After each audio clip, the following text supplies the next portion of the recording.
এমন একটা বেহায়ের নির্লজ্জ মেয়ে কিনা আমার নিজের মেয়ে, ভাবতেই ঘৃণায় আমার সারা শরীর রিরি করছে। ছি, ওকে জন্ম দেওয়ার আগে মরে কেন গেলাম না আমি? হুঙ্কার ছেড়ে উক্ত কথাটি মেয়ের উদ্দেশ্যে বলে ঘৃণায় মুখ ফিরিয়ে নিলেন লাবণী রহমান। নিজের জন্মদাত্রী মায়ের মুখে থেকে এমন কথা শুনতে হবে এটা কখনোই ভাবতে পারেনি মেহরুন। পায়ের তলার মাটি যেন ইতিমধ্যেই সরে গিয়েছে তার। একটা বাইরের লোকের কথা শুনে কিনা শেষমেশ অবিশ্বাস করে বসলো তার মা সহ তার পরিবারের সবাই। মেহরিনের করা কীর্তিকলাপের কথা শুনে বাড়ির উপস্থিত সবার মুখে এখন একটাই শব্দ, ছি ছি। আগুনে ঘি ঢালার মতো করে লাবণী রহমানের উস্কে দিতে তার সাথে তাল মিলিয়ে নাজিয়া সুলতানা কটাক্ষ করে বলে উঠল, দেখলে তো মনে হয় ভাজা মাছটা যেন উল্টে খেতে জানে না, কিন্তু তলে তলে এত কিছু। আজ না হয় হাতে নাতে ধরা পড়েছে, এর আগে আমাদের দৃষ্টির অগোচরে আরও কত কি করে বেরিয়েছে তাকে জানে। ছোট জায়ের কথা শুনে আরো বেশি ফুঁসে ওঠেন লাবণী রহমান। অগ্নিদৃষ্টিতে তাকিয়ে থাকে মেহরুনের দিকে। মায়ের কাছে দৌড়ে গিয়ে হাঁটু গেড়ে পায়ের কাছে বসে ফুঁসিয়ে কাঁদতে উঠে মেহরুন। মায়ের হাত দুখানি শক্ত করে জড়িয়ে ধরে নিজের হাতের মুঠোয় কান্না মিশ্রিত কণ্ঠে বলল, বিশ্বাস করো মা, আমি কিচ্ছুটি করিনি। ওই লোকটা তোমাদের যা বলছে সব মিথ্যা বলছে, বিশ্বাস করো আমায়। এক ঝটকায় নিজের হাতটা সরিয়ে নিলেন লাবণী রহমান। মেহরুন আরো কিছু বলার পূর্বে ঠাস করে থাপ্পড় পড়ে তার গালে। রাগে ফুঁসছে তিনি। একটা থাপ্পড় মেরে ক্ষান্ত হননি, আরো দু চারটে থাপ্পড় বসিয়ে দিলেন মেহরুনের গালে। ফলে মেহরুনের ফর্সা গালে মুহূর্তে রক্তিম আভা ছড়িয়ে পড়ে। সেই সাথে 5 আঙ্গুলের 5টা দাগ দৃশ্যমান বসে যায়। শক্ত করে মেহরুনের গাল চেপে ধরে তাতে তাঁত চেপে লাবণী রহমান বলে, বিশ্বাস করব কাকে? তোমায়, যে কিনা বিশ্বাসের মর্যাদা রাখতে জানে না। মেহরুন কাঁদতে কাঁদতে আবারও লাবণী রহমানের হাত ছুতে গেলেই তিনি হুঙ্কার ছেড়ে বলে উঠলেন, খবরদার ওই পাপিষ্ট হাত দিয়ে ছোঁয়ার চেষ্টা করবে না আমায়। আজ থেকে আমার মেয়ে মৃত আমার কাছে। নিজের হাতে এতদিন যত্ন করে বড় করেছি কি ছেলেদের সাথে ঢলাঢলি করার জন্য? বেহায়ের নির্লজ্জ মেয়ে কোথাকার। মেহরুন হাঁ করে তাকিয়ে আছে কিছুক্ষণ। যে মা তার গায়ে একটা ফুলের টোকা পর্যন্ত পড়তে দেয়নি, একটু কাঁদলেই যার মন আনচান করত, সবসময় যে মা আগলে রেখেছে, আজ সেই মা তাকে প্রহার করছে।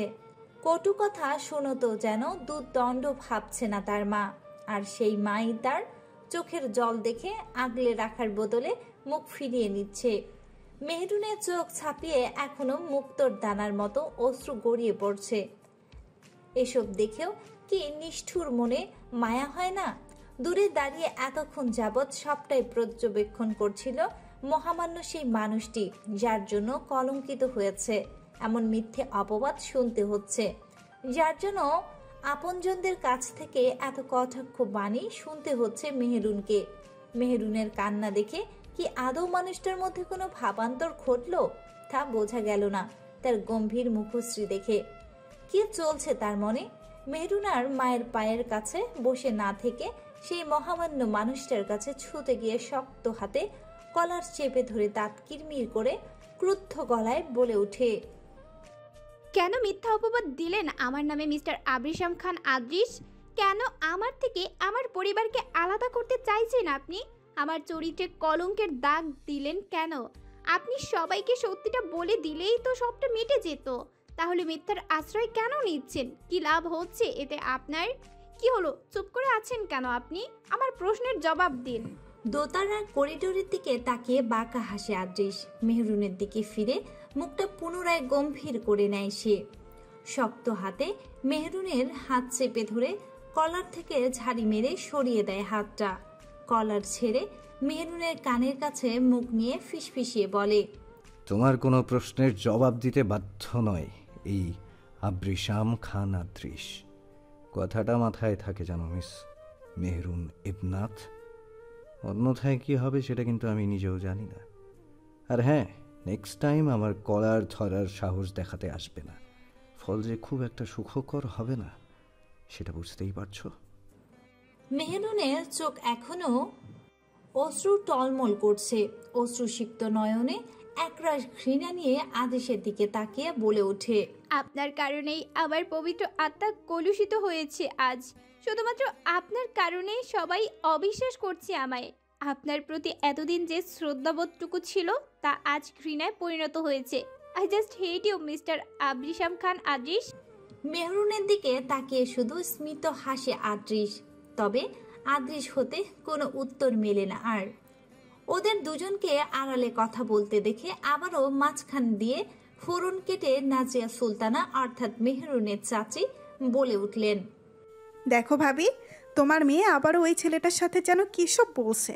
এত বড় একটা পাপ করার পর মায়ের হাতে চড় খেয়েও মেয়েটার মনে কোনো ভয় বা ডর লজ্জা বলতে কিছুই নেই। ছি, কি বেহায়া মেয়ে রে বাবা। নাজিয়া সুলতানার কথা যেন আরও তেড়ে উঠলেন লাবণী রহমান। তিনি নিজেকেই কিছুতেই সামলাতে পারছে না। যতই রাগ দেখাক, ভেতরে ভেতরে তিনি গুমড়ে পড়ছে। নিজের মেয়ে বলে কথা, শত হোক ফেলে তো আর দিতে পারে না।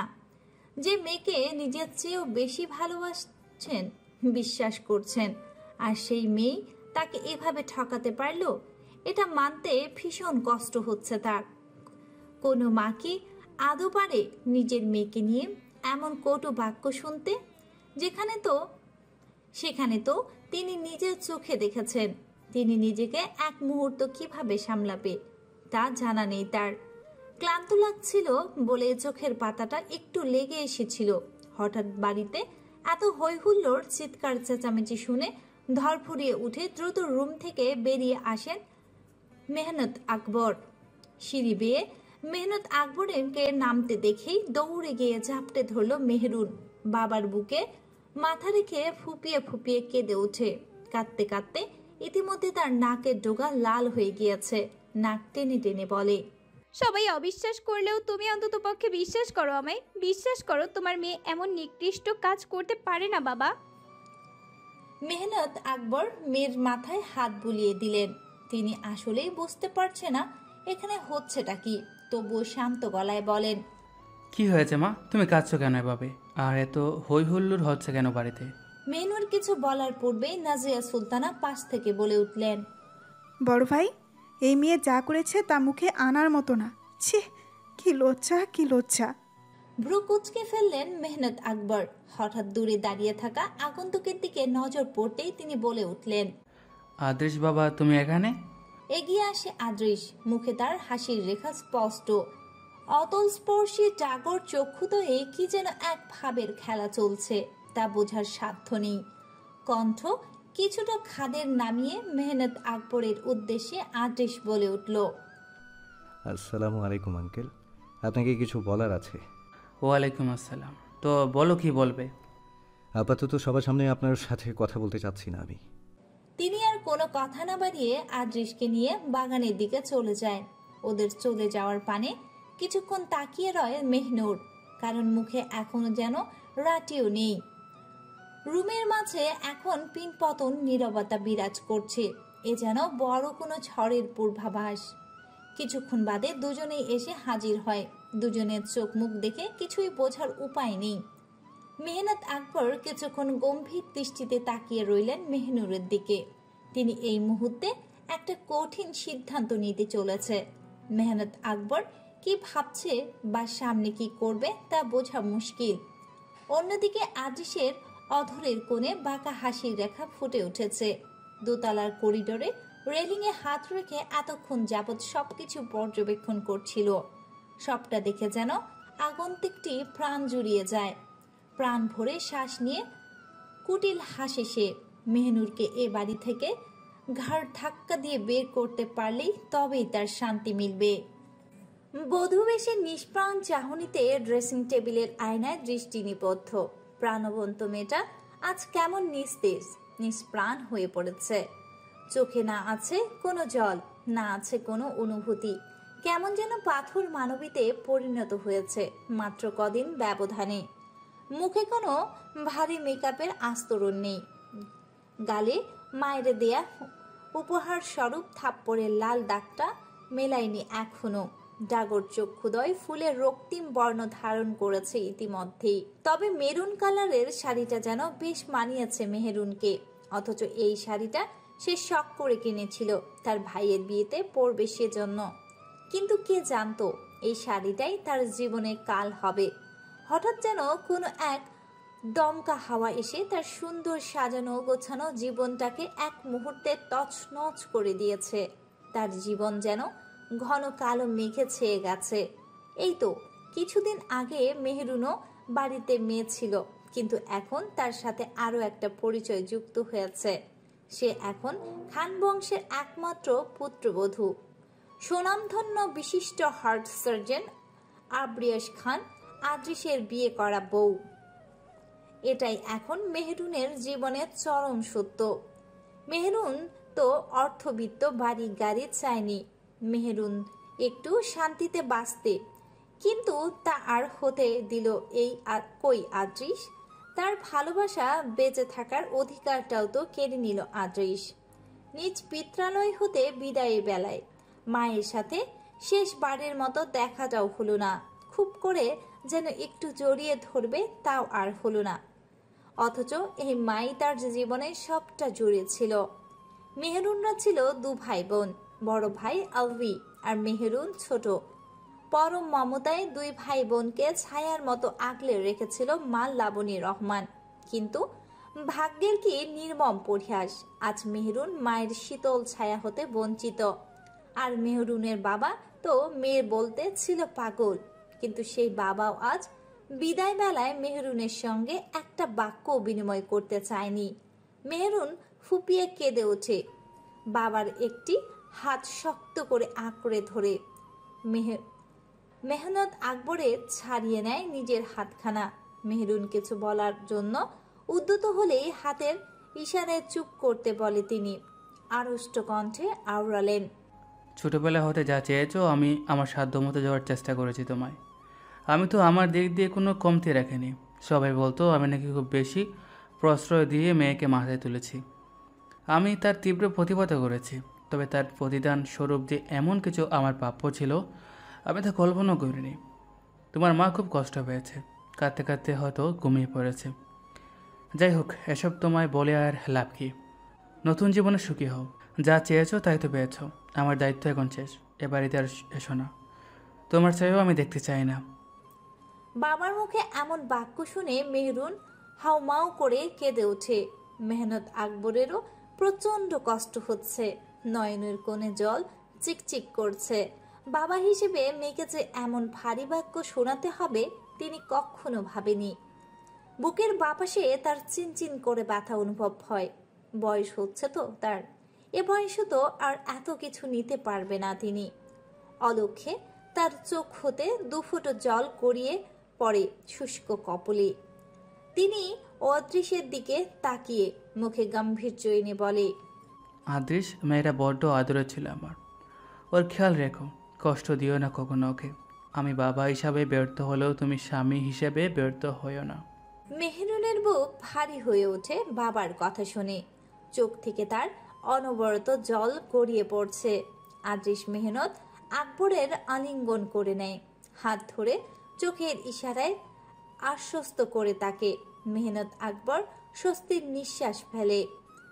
মেহরুন এক দৃষ্টিতে তার বাবাই এবং চিরচেনা শৈশব কৈশোরের স্মৃতি তার আবাস স্থলকে দেখে নেয়, যতক্ষণ না চোখের আড়াল হয়।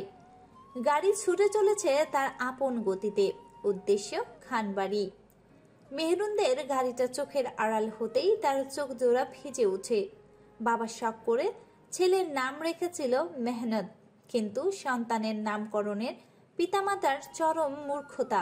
বিধাতা পুরুষ অন্তরিক্ষে থেকে অধিকাংশ সময় শুধু হেসেই ক্ষান্ত হন না, তীব্র প্রতিবাদও করেন। এজন্য মেহনত আকবরকেও তার নামের মতো সমস্ত জীবন চরম দুঃখে কাটাতে হয়েছে। সুখের এক ফালি রোদ্দুর দেখা পূর্বেই তার জীবনে অন্ধকার ঘনিয়ে আসে। বৃদ্ধ বয়সেও এসে সে মেয়ের দ্বারা এরূপ কষ্ট পেতে হবে তা কখনো ভাবেনি তিনি। বুকে হাত দিয়ে তিনি নিজ কক্ষে ফিরে চলে। কারো গলা খাকারিতে মেহরুনের ভাবনায় ছেদ ঘটে। আয়নাতে কারো প্রতিচ্ছবি ভেসে উঠতেই সে দিকে দৃষ্টি নিক্ষেপ করে মেহরুন। আদ্রিস এক দৃষ্টিতে তাকিয়ে আছে মেহরুনের পানে। এক গাল হেসে মেহরুনের দিকে এগিয়ে আস্তে আস্তে বলল, মাশাআল্লাহ, আপনাকে তো বেশ সুন্দর লাগছে মিস মেহরুন ইবনাথ। একটু ভুল বলে ফেললাম, আমার মিসেস মেহরুন আদ্রিস খান।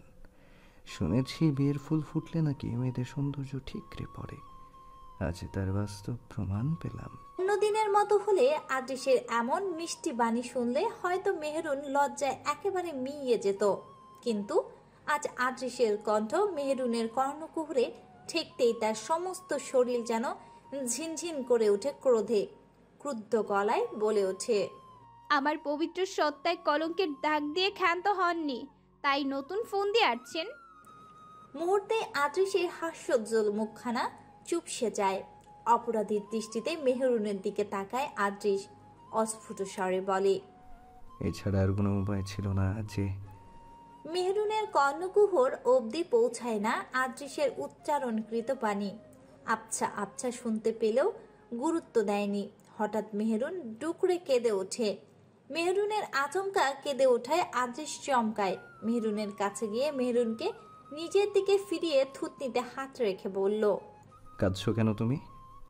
মেহরুন ঝাড়ি মেরে সরিয়ে দেয় আদ্রিসের হাত। বাজখাই গলায় বলে ওঠে, আমার জীবনটাকে বিষিয়ে দিয়ে আপনি এখন এসেছেন আমি কেন কাঁদছি জিজ্ঞেস করতে? লজ্জা করে না আপনার? আমি আপনার কি ক্ষতি করেছিলাম যে আমার এত বড় সর্বনাশ করলেন? আমায় মিথ্যা অপবাদ দিয়ে আপনার বুক কাঁপলো না একটুও? একদম এই কথাগুলো বলে থামল মেহরুন। আদ্রিস ফোর্স করে দীর্ঘশ্বাস ছাড়ে। কিছু বলার থাকলেও এখন এই মুহূর্তে কিছু বলতে চায় না মেহরুনকে, তাই প্রসঙ্গ পাল্টাতে আদ্রিস বলল, মেহরুন, তুমি ক্লান্ত, ঘুমিয়ে পড়ো এখন। যা করেছেন তাতে করে সারা জীবনের জন্য ঘুম চলে গেছে আমার। মেহরুনের কথা শুনে ওষুধের বক্স থেকে ওষুধ বের করে ধরিয়ে দিল মেহরুনের হাতে। মেহরুন ভ্রুকুচকে তাকিয়ে থাকে আদ্রিসের দিকে। হাই পাওয়ারের ঘুমের ওষুধ এটা, খাওয়ার সাথে সাথেই ঘুম কাট। মেহরুন মুখে তাচ্ছিল্যের হাসি ফুটিয়ে কণ্ঠে বিষাদ ঠেলে বলল, ঘুমের ওষুধ না বিষ খাইয়ে মারতে চাইছেন? আদ্রিস হোঁচট খায় মেহরুনের কথা শুনে। কয়েক মুহূর্ত ব্যাপী স্তব্ধ হয়ে তাকিয়ে থাকে মেহরুনের দিকে। গলা খাকারি দিয়ে মেহরুনের চোখে চোখ রেখে বলল, বিষ খাইয়ে যদি মারতেই যাইতাম তবে আগেই মারতাম, এত কাঠখড় পুড়িয়ে বিয়ে করে ঘরে তুলতাম না। মেহরুন কয়েক মুহূর্ত তাকিয়ে থেকে গলা পানি ঢেলে ওষুধটা গিলে ফেলে। তা দেখে আদ্রিস স্মিত হাসে। মেয়েটা বড্ড তেরা স্বভাবের। এর সাথে স্বাভাবিকভাবে কথা বললে শুনবে না, তাই তেরা ভাবেই কথা বলতে হবে ভেবেই দীর্ঘশ্বাস ছাড়ে আদ্রিস। মনে মনে বলে, যার জন্য করলাম চুরি সেই কিনা বলে চোর। প্রিয় বড় বোনের বিয়ে উপলক্ষে চারদিকে আয়োজনের ছড়াছড়ি। সবাই যে যার মতো ব্যস্ত হাতে নিজেদের কাজ সামলাচ্ছে। আজ সমান কমে যেন গিচগিচ করছে চারপাশ। ম্যাজেন্ডা কালারের লেহেঙ্গা পরে সিঁড়ি বেয়ে নামছে মেহরুন। লেহেঙ্গাতে ভারী কারুকার্য করা, মুখে হালকা মেকআপ, এতেই যেন মিষ্টি লাগছে মেহরুনকে। সিঁড়ি দিয়ে কটকট করে নেমে এসে ফারজানাকে জড়িয়ে ধরে মেহরুন। আজ ফারজানারই বিয়ে। মেহরুনের দুঃসম্পর্কে এক কাজিন হয় ফারজানা। তার বিয়ের জন্যই তো এত আয়োজন। দূর হতে মেহরুনকে দেখে মুগ্ধ নয়নে। মেয়েটা আসলেই মনোমুগ্ধকর। মেহরুনের হাস্যোজ্জ্বল চেহারায় কয়েকটা ছবি ক্যামেরা বন্দি করে নেয়। বিয়ের কার্যক্রম শেষ হতে না হতেই প্রায় বেশ রাত হয়ে যায়। পৃথিবীর বুকে আছড়ে পড়ে আঁধার। কিন্তু রং বেরঙের লাইটিং এর কারণে আলোয় মুখরিত হয়েছে চারপাশ। ফারজানা বিদায় নিল খানিকক্ষণ আগেই। বিদায় বেলা মেয়েটাকে কান্নাকাটি না করলো। মেহরুনকে দেখে বড্ড খারাপ লাগে। তার চোখে অশ্রু টলমল করে মনে মনে বলে, বিয়ে সম্পন্ন হতে অনেকটা রাত হয়ে যাওয়ায় মেহরুনের সিদ্ধান্ত নেয় ফারজানাদের বাড়িতে আজ রাতটা থেকে পরের দিন চলে যাবে। সবাই গোছগাছে ব্যস্ত বলে মেহরুন একা হয়ে পড়ে। মেহরুনের মন খারাপ থাকায় সে ছাদের দিকে পা বাড়ায়। রাতের পরিবেশটা নিছক মন্দ নয়। মেহরুনের ভালোই লাগছে আকাশের ঝিলিমিলি তারাগুলো দেখতে। পাশে কারো উপস্থিতি টের পেতেই ধরফুরিয়ে উঠে সেদিকে দৃষ্টি নিক্ষেপ করে মেহরুন। আকাশের দিকে তাকিয়ে থেকেই মেহরুনের উদ্দেশ্যে আদৃশ বলে ওঠে, আমি রীতিমতো রক্ত মাংসে গড়া একজন সাধারণ মানুষ। আমাকে দেখে ভয় পাওয়ার আদৌ কোনো কারণ আছে বলে আমি মনে করছি না। মেহরুন হাঁপ ছেড়ে বাঁচে। সত্যি ভয় পেয়ে গিয়েছিল সে। কণ্ঠ কিছুটা খাদে নামিয়ে বলল, আপনি যে রক্তে মাংসে গড়া মানুষ সেটা তো দেখতেই পাচ্ছি। এটা আবার বলে বেড়ানোর কি আছে? আমি তো ভেবেছিলাম আমার পাশে কোনো প্যাঁচা ট্যাচা বসে আছে হয়তো। শেষোক্ত কথাটা মেহরুন ব্যঙ্গাত্মক ভাবেই বলে। আদৃশ এবার ভ্রু কুঁচকে তাকায় মেহরুনের দিকে, বলে ওঠে, মানে আমাকে দেখলে কি তোমার পেঁচা মনে হয় মেহরুন? আমি কিন্তু আপনাকে মিন করে বলিনি। এখন যদি নিজের গায়ে কথা মাখান তো আমি কি বলতে পারি বলুন? মেহরুন শব্দ করে হেসে ওঠে। মেহরুনের হাসির ঝঙ্কার মুখরিত হয় চারপাশ। প্রতিধ্বনিত হয় হাসির শব্দ বারবার। হাসির শব্দে তবদা খেয়ে যায় আদৃশ। আদৃশকে মেহরুনের দিকে এক ধ্যানে তাকিয়ে থাকতে দেখে হাসি থামায় মেহরুন। হাত নাড়িয়ে প্রশ্ন করে, তোমাকে? আদৃশের সোজাসাপটা উত্তর। মেহরুন বিষম খায়। সেই সাথে তার মুখশ্রীতে কিছুটা লাল আভাও ছড়িয়ে পড়ে। কিছুক্ষণ চুপ করে থেকে মেহরুন প্রশ্ন করল, তুমি যে কারণে এসেছো আমিও ঠিক সেই কারণেই এসেছি।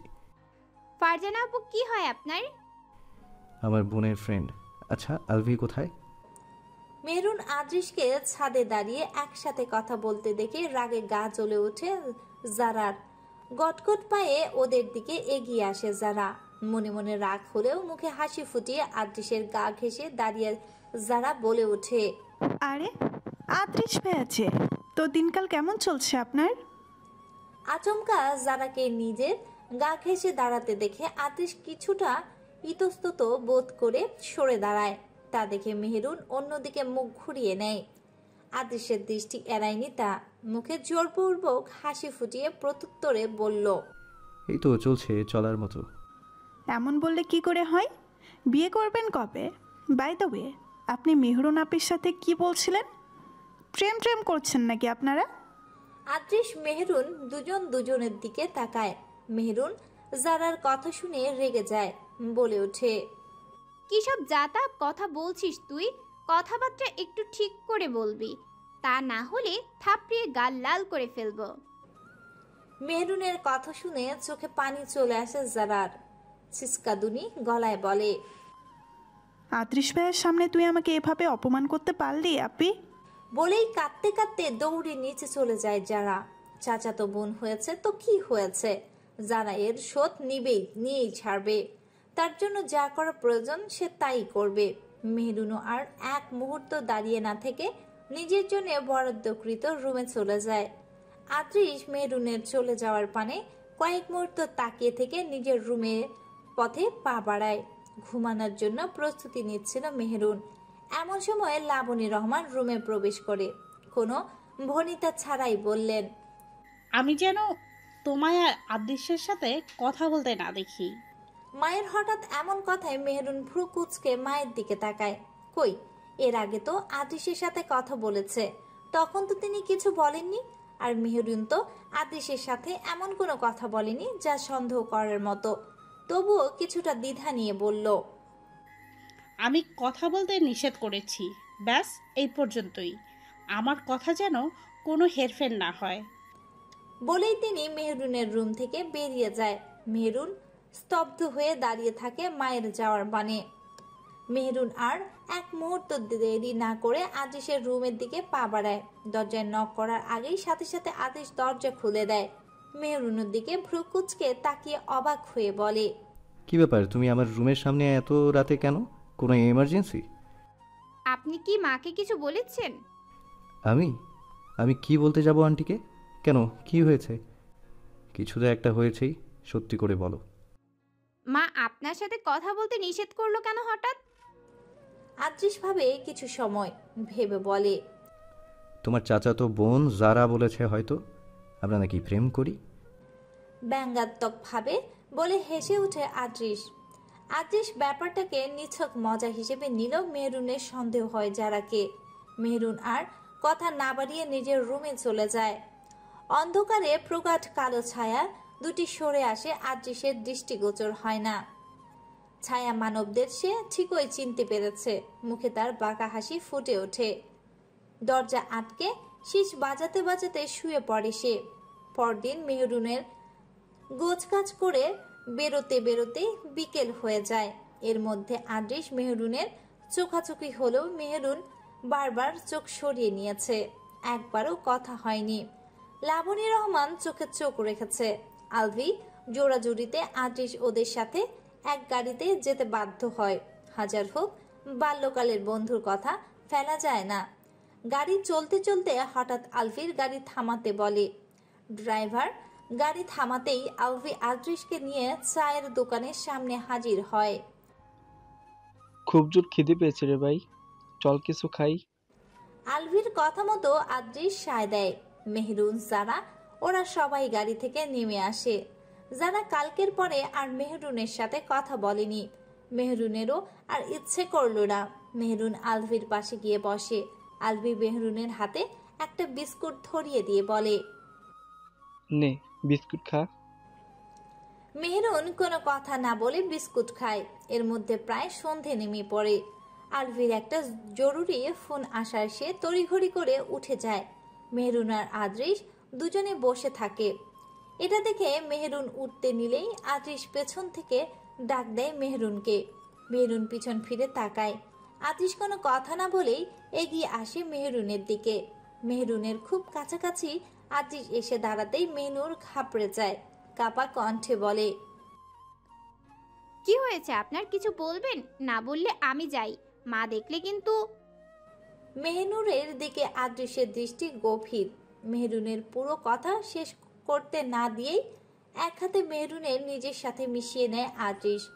ঘটনার আকস্মিকতায় মেহরুন চমকে ওঠে। পেছন থেকে শুনতে পায় মায়ের চিৎকার। গালে এক হাত রেখে মেহরুনের ঘুমন্ত মুখশ্রীর দিকে তাকিয়ে এতক্ষণ যাবৎ উক্ত ঘটনাগুলোই স্মৃতিচারণ করছিল আদৃশ। জ্যোৎস্নার আলোয় মেহরুনের ঘুমন্ত মুখশ্রী বড্ড নিষ্পাপ আর মায়াবী দেখাচ্ছিল, যা বরাবরের মতো এবারও আদৃশের মুগ্ধ করেছে। সে মুগ্ধ নয়নে তাকিয়ে থাকে মেহরুনের নিষ্পাপ মুখ পানের দিকে। মনে মনে আদৃশ বলে, আমি এভাবেই তোমার ঘুমন্ত মায়াবী মুখের দিকে তাকিয়ে কাটিয়ে দিতে চাই এক জনম। আধারের পর পৃথিবীর বুকেতে ঘটেছে আলোর সঞ্চার। গাছে সবুজ পাতার পরা ফোটা ফোটা শিশির জলের উপর পড়েছে আলোর কণা। তাতেই যেন মুক্তোর মতো ছিটছির করছে শিশির কণাগুলো। চারপাশে পাকপাখালিরা কিচিরমিচির করছে। ভোর হয়েছে খানিকক্ষণ আগেই। জানালার ফাঁক দিয়ে এক ফালি রোদ্দুর এসে আছড়ে পড়ে মেহরুনের চোখে মুখে। বিরক্তিতে চোখ মুখ কুচকে ফেলে সে। আড়মোড়া ভেঙে উঠে বসে হাই তুলতে তুলতে। মাথাটা এখনো ঝিমঝিম করছে তার। ঘুমের রেশটা কাটেনি এখনো। ঘুম ঘুম চোখে আদৃশকে আরামে ঘুমিয়ে থাকতে দেখে মেহরুনের রাগ হয়। দাঁতে দাঁত চেপে বলে।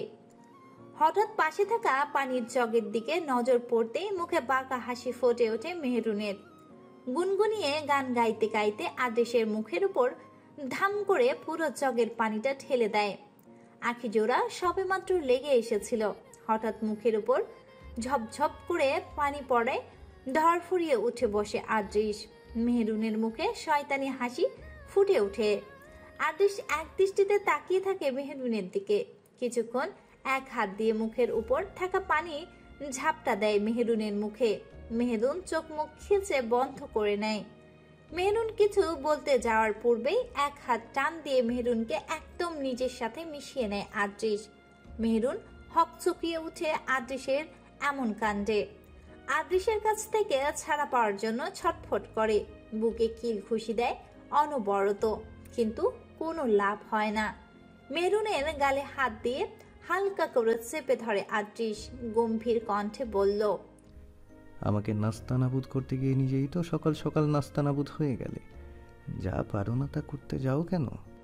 মেহরুন হাত পা ছুটোছুটি করে বলতে থাকে। দরজায় কড়া নাড়ার শব্দ পেয়ে আদৃশ ছেড়ে দেয় মেহরুনকে। হাঁপ ছেড়ে বাঁচলো মেহেরুন। দরজা খুলতে খুলতে আদ্রিস হেসে বলে ওঠে, নেক্সট টাইম আর এমন দুঃসাহস দেখিও না মেহরুন। ভাগ্য ভালো ছিল তাই এখনের মতো ছাড়া পেয়ে গেলে, এরপর কিন্তু আর ছাড়া পাবে না।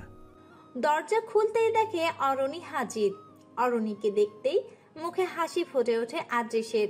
হাত ধরে টেনে এনে বসায় অরণিকে, সেই সাথে নিজে বসে পড়ে অরণির পাশে। মেহেরুন উৎসুক হয়ে দেখে, আদ্রিস তা দেখে সূক্ষ্ম হাসে। অরণি মেহেরুনের দিকে এক পলক তাকিয়ে মুখটা ভার করে বলল, ঘরে নতুন বউ এলো নাকি বোন হয়ে যায় পর? বিয়ে করে নতুন বউ নিয়ে সোজা সাপটা নিজের ঘরে চলে এলি। বউ এনেছিস নিজের দেখার জন্য? আমি তো তোর কেউ হই না, এই জন্য তো আমাকে একবারও বলা বা দেখানোর প্রয়োজন বোধও করলি না। আমি যদি এখনো না আসতাম তাহলে তো আর দেখাই পেতাম না তোদের। এতটুকু বলে থামলো অরণি। মেহেরুনের বুঝতে অসুবিধা হয় না অরণি আদ্রিসের বড় বোন। আদ্রিস মুচকে হেসে বলে, আসলে আপু হয়েছে কি, আদ্রিসকে পুরো কথা বলতে না দিয়ে মেহেরুন বলে উঠল, কোনো মেয়েকে মিথ্যা অপবাদ দিয়ে তার পরিবার থেকে আলাদা করে ভুলিয়ে ভালিয়ে বিয়ে করাটা কতটুকু যুক্তিসঙ্গত বলতে পারেন আপু? অরণি বুঝতে পারলো মেহেরুনের কথার মর্মার্থ, তাই সে ভ্রু কুচকে তাকিয়ে বলে, কি হয়েছে পরিষ্কার করে বলো। আদ্রিস চোখের ইশারায় মেহেরুনকে নিষেধ করে কিছু না বলতে। তা দেখে মেহেরুন ভ্রুক্ষেপ না করে ক্রূর হেসে জবাব দেয়, আপনার ভাই কিন্তু আমায় ঠিক এভাবেই বিয়ে করেছে আপু, এই জন্যই হয়তো লজ্জায় আপনার সাথে ফেস করতে চায়নি। মেহেরুনের কথা শুনে অরণি তাকায় আদ্রিসের দিকে। অরণি এবার কিছুটা আঁচ করতে পেরেছে, সন্ধিহান চিত্তে শুধায়, ও যা বলছে তা কি সত্যি আদ্রিস? আদ্রিস কটমট করে তাকায় মেহেরুনের দিকে। আদ্রিস উঠে চলে যেতে নিলেই অরণি জোর গলায় বলে ওঠে, কোথাও এক পাও রাখবি না, আমার প্রশ্নের উত্তর দিয়ে যা। আদ্রিস পেছনে ফিরে গম্ভীর কণ্ঠে বলল, মেহরুনের কথায় কান দিও না আপু। পরিবার ছেড়ে নতুন পরিবেশে এসেছে, এজন্য হয়তো মাথার ব্যায়ামও হয়েছে। আমি ফিরেই ওকে চেক করাবো, চিন্তা করো না। বলেই আর এক মুহূর্ত অপেক্ষা না করে অ্যাপ্রনটা গায়ে জড়িয়ে বেরিয়ে পড়ে। অরণি আশাহত হয়, এই প্রথম তার ভাই এর এমন আচরণ। হজান্তেই অরণির চোখের কোণে অশ্রুকণা জমা হয়। হাত ধরে মেহেরুনের কাছে টেনে বলল, চিন্তা করো না তুমি, সব ঠিক হয়ে যাবে। ও যে জন্য এসেছিলাম, এই নাও আমার মায়ের হাতের বালা। মায়ের ইচ্ছা ছিল ছেলের বউকে নিজের হাতে পরিয়ে দেবে, কিন্তু তা তো আর হলো কই। মা গত হয়েছে কিছুকাল আগেই। কথাটা বলে দীর্ঘশ্বাস ছাড়ে অরণি। মেহেরুন সাঁতরে গ্রহণ করে বালাখানা। হাতটা অরণির দিকে বাড়িয়ে দিয়ে আবদারের সহিত পরিয়ে দিতে বলল। মুচকি হেসে অরণি মেহেরুনকে পরিয়ে দিল বালাটা। মেহেরুন বুঝতে পারে আদ্রিস খারাপ হলেও অরণি খারাপ নয়, তবে আদ্রিসকে সে প্রতি পদে পদে হেনস্থা করবে মনে মনে পণ করল। বাড়ি থেকে বেরিয়ে সোজা নিজের চেম্বারে এসে হাজির হয়েছে আদ্রিস। কয়েকটা রোগী দেখার পর এখন আর ভালো লাগছে না। ক্লান্তিতে চোখের পাতা ভার হয়ে আসে তার, তাই চেয়ারে হেলান দিয়ে চোখ বুজে নেয় সে। ঠিকমতো ঘুম না হওয়ার কারণে মাথাটা কেমন ছিমছিম করছে তার। এমন সময় অ্যাসিস্ট্যান্ট রফিক এসে বলে, may I come in sir? আদেশ চোখ বন্ধ রেখেই বলল, কিছু বলবে রফিক? স্যার, আমার সাথে একজন দেখা করতে যাচ্ছে। আমি অনেকবার বলেছি আপনি ব্যস্ত, কিন্তু সে মানতে নারাজ। যেই হোক না কেন, আমি এখন কারোর সাথেই দেখা করব না। রফিককে সরিয়ে মেলি কলায় একজন এসে বলল, আমার সাথেও কি না? আদ্রিস চোখ মেলে তাকায় সেদিকে। যারাকে এই অসময়ে দেখে আদ্রিস ভ্রু কুচকে ফেলে, গম্ভীর গলায় শুধায়, এখানে কেন তুমি? কেন আমি আসতে পারি না বুঝি? আদ্রিস হতে কোনো জবাব মেলে না। যারা মুখে হাসি হাসি নিয়ে বলল, আদ্রিস ভাইয়া, আপনি আমার যা উপকারটাই না করলেন, আমি আপনার কাছে চিরকৃতজ্ঞ থাকব। আপনার সাহায্য পেতে তো আমি কিছুতেই আমার পথের কাঁটা মেহরুনকে সরাতে পারতাম না। আদ্রিস বিরক্তি ভঙ্গিতে বলল, তোমার কথা শেষ হয়েছে, এবার আসতে পারো, আমার কাজ আছে। যারা কাদো কাদো মুখ করে বলল, এভাবে কেন বলছেন ভাইয়া? আচ্ছা, একটা প্রশ্ন ছিল, আপনি মেহরুনকে বিয়ে কেন করলেন? কথা তো ছিল ওকে বাড়ি থেকে অপমান করে বের করে দেওয়া। তাহলে আমার পার্সোনাল লাইফ আমি বুঝবো। আমি কাকে বিয়ে করব আর কাকে করব না তার কৈফিয়ত নিশ্চয়ই আমি তোমাকে দিতে বাধ্য নই। জারার মুখটা একেবারে চুপসে যায়। তার ভাবনা ছিল মেহেরুনকে অপমান করে বাড়ি থেকে তাড়িয়ে দিয়ে অর্ধেক সম্পত্তির মালিকান হয়েবে, আর সেই সাথে আদ্রিসকে বিয়ে করে তার অর্ধাঙ্গিনী হবে। কিন্তু সে স্বপ্ন আর পূরণ হলো কই? প্ল্যান মাফিক আগাতে গিয়ে মেহেরুনকে হঠাৎ আদ্রিসের বিয়ে করে নেওয়ার মাঝপথে বাদ সাজলো আদ্রিস। একেবারে সব আশায় জল ঢেলে দিল আদ্রিস। যারা কাদো কাদো মুখ করে নিঃশব্দে প্রস্থান করে। আদ্রিস টেবিলের কার্নিশে মাথা ঠেকিয়ে চোখ বুজে বসে থাকে।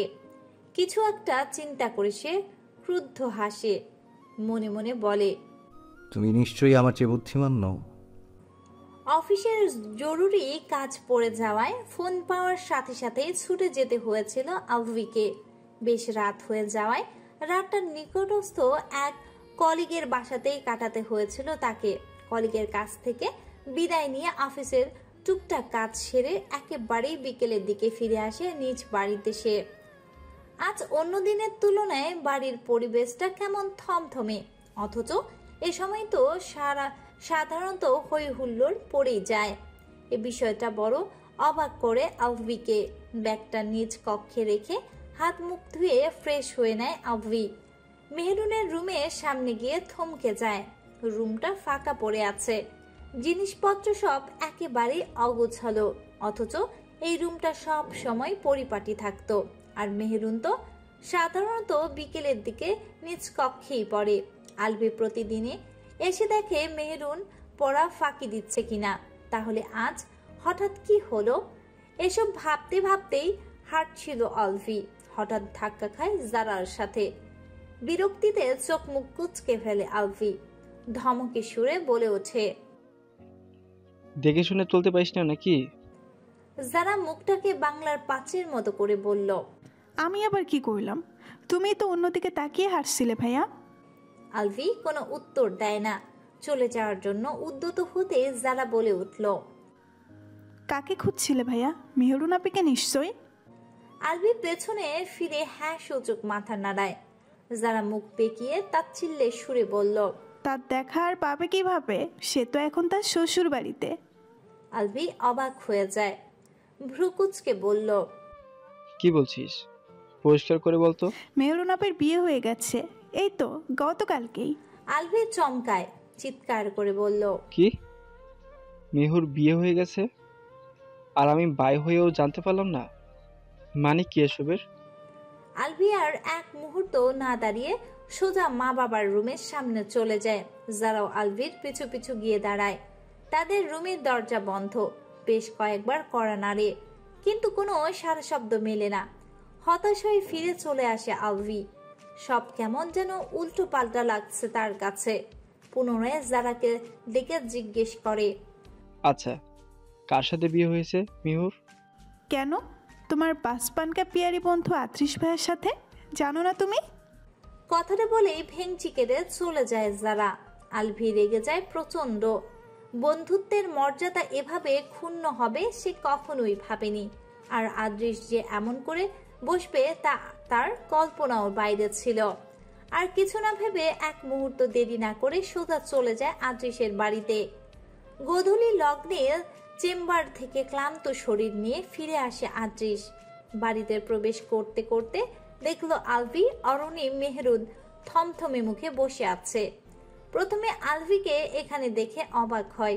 পরক্ষণেই আদ্রিস ওদের দিকে এগিয়ে আস্তে আস্তে আলভির দিকে লক্ষ্য করে মুচকি হেসে বলল, আরে ইয়ার, কি অবস্থা তোর?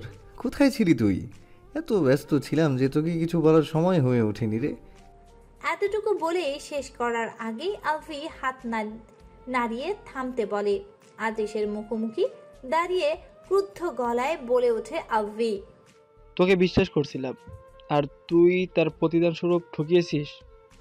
লজ্জা করলো না আমার বোনের দিকে নজর দিতে? আমার নিষ্পাপ বোনটাকে মিথ্যা অপবাদ দিতে তোর বিবেকে বাঁধেনি? তোর যখন না আমার বোনকে এতই পছন্দ তাহলে আমাকে বলতে পারতিস। তা না করে তুই কেন ছলচাতুরির আশ্রয় নিলি? আদ্রিস অপরাধীর ন্যায় মাথা নিচু করে নেয়, কণ্ঠ কিছুটা খাদে নামিয়ে বলল, তুই আমার পুরো কথাটা শোন আলফি, তাহলে তুই বুঝতে পারবি। তোর আর কি কথা শোনার আছে? ঠকবাজ, জোচ্চুর, বেঈমান, বন্ধুত্বের মর্যাদা রাখতে জানিস না, আবার আসছিস কথা বলতে। তুই ভুল বুঝছিস আমাকে। আদ্রিস কথাটা শেষ করার পূর্বেই ঠাস করে থাপ্পড় বসিয়ে দেয় আদ্রিসের গালে আলফি। আদ্রিস গালে হাত দিয়ে হতবাক হয়ে তাকিয়ে থাকে আলফির দিকে। নিজ কক্ষে অনবরত পায়চারি করে চলেছে যারা। কিছুক্ষণ পর পর দাঁত দিয়ে নখ কামড়াচ্ছে। নানান চিন্তা মাথায় ঘুরপাক খাচ্ছে। নাজিয়া সুলতানা মেয়ের এমন পায়চারি মনোভাব দেখে বিরক্তির সহিত বললেন। যারা মায়ের দিকে ফিরে তাকায়, ক্রন্দনরত সুরে বলল, ভাবলাম মেহরুনকে এই বাড়ি থেকে বের করে দিতে পারলে তবেই হয়তো শান্তি মিলবে, কিন্তু আরও উটকো ঝামেলা এসে চুলে বসলো। চিন্তিত সহিত নাজিয়া সুলতানা বলল, ঝামেলাটা আদ্রিস ভাইয়া বাকিয়েছে। কথা ছিল মেহরুনকে এ বাড়ি থেকে ছলা কৌশল করে বের করে দেওয়া, কিন্তু সে তো উল্টে মেহরুনকে বিয়ে করে বসলো। আমার সব স্বপ্ন ভেঙে চুরমার করে দিল আদ্রিস ভাইয়া। আদ্রিস ভাইয়ার মনে মনে যে এসব চলছিল, এই জানলে আমি কখনোই আমার পরিকল্পনার কথা তাকে বলতাম না। জানো মা, আজ সকালে আদ্রিস ভাইয়ার চেম্বারে গিয়েছিলাম। ভাইয়া আমায় অপমান করে বের করে দিয়েছে। সব মেহরুনের জন্য হয়েছে। কি হবে এখন আমার মা? আদ্রিস ভাইয়াকে আর এ জন্মে পাওয়া হলো না আমার। বলেই কান্নায় ভেঙে পড়ে যারা। নাজিয়া সুলতানা মেয়ের মাথায় হাত বুলিয়ে দেয়। মাথায় তার ভিন্ন পরিকল্পনা চলছে। কিছুটা ভেবে তিনি হঠাৎ হেসে ওঠে। যারা ক্রন্দনরত অবস্থায় তার মায়ের দিকে অবাক হয়ে তাকায়। নাজিয়া সুলতানা ক্রূর হেসে বলে ওঠে, আদ্রিস, তোর হয়নি তো কি হয়েছে? আলফি আছে না? যারা অবাক হয়ে বলে ওঠে, ছি মা, এসব কি বলছো তুমি? আলফি ভাইয়া আর আদ্রিস ভাইয়া কি এক হলো নাকি? ছোটবেলা থেকে আলফি ভাইয়াকে নিজের ভাইয়ের মতো মনে করে এসেছি। তো কি হয়েছে? আলফি তোর আপন ভাই না, তোর চাচাতো ভাই হয়। তবুও মা। নাজিয়া সুলতানা বেশ বিরক্তি নিয়ে বললেন, আমি তোর মা, তাই তোর থেকে বুদ্ধিও আমার বেশি।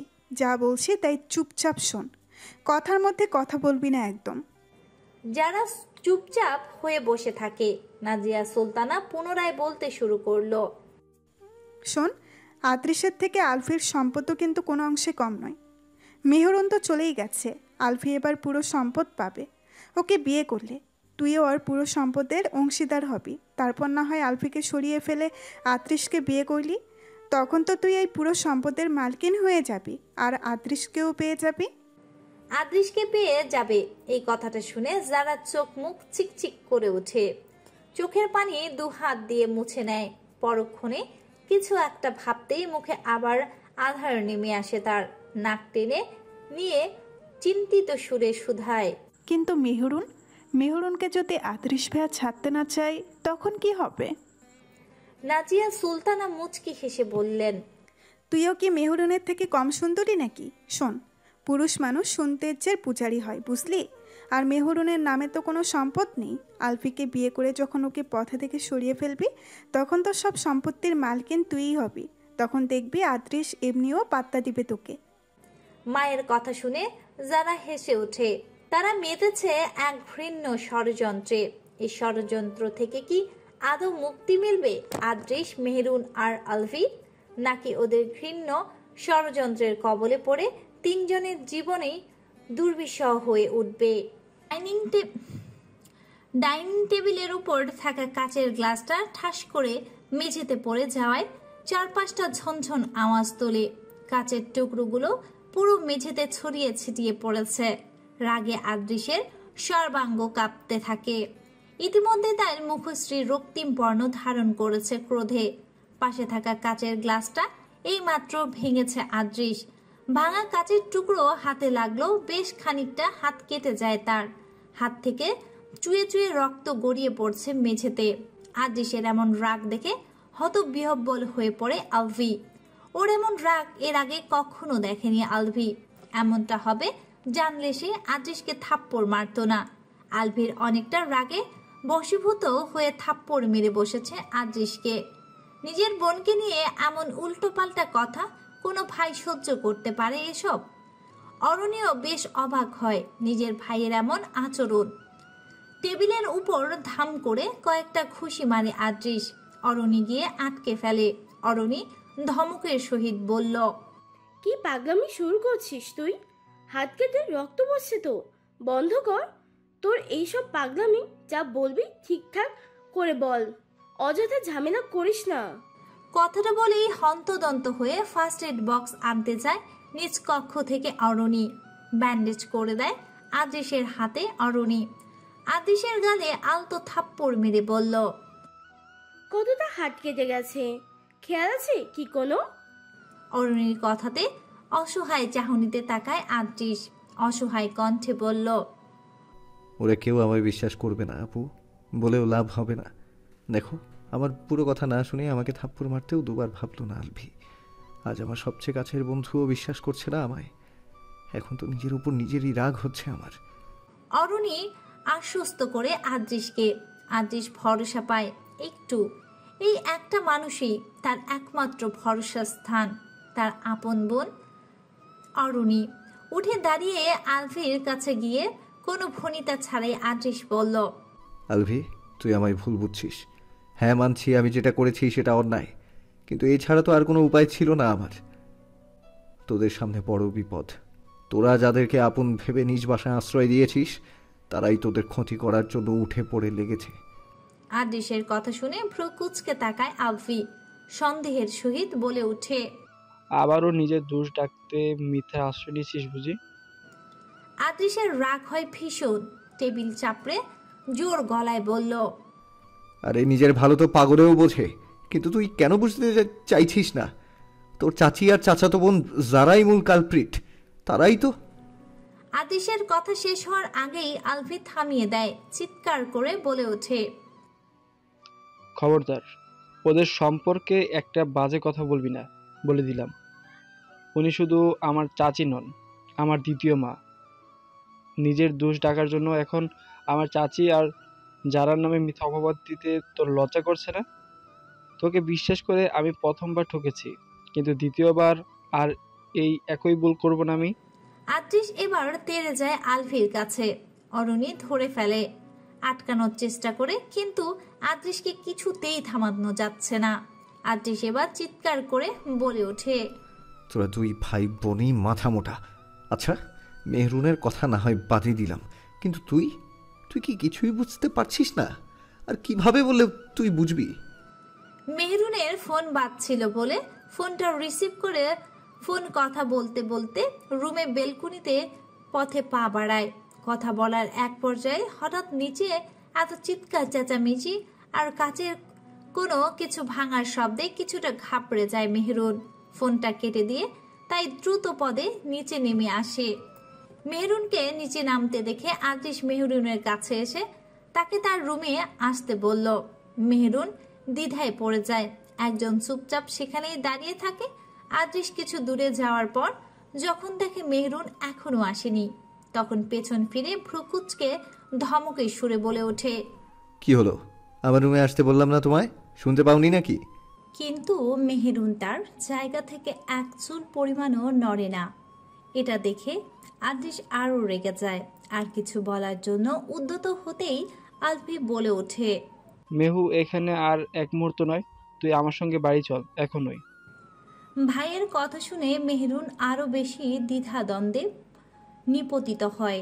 আলভি আর একবারও বলার সাথে সাথে যাওয়ার জন্য উদ্যত হতেই আদ্রিস চিৎকার করে বলে ওঠে, মেহরুন, আর এক পাও যদি সামনে আগাও তাহলে কিন্তু খুব খারাপ হয়ে যাবে, বলে রাখলাম।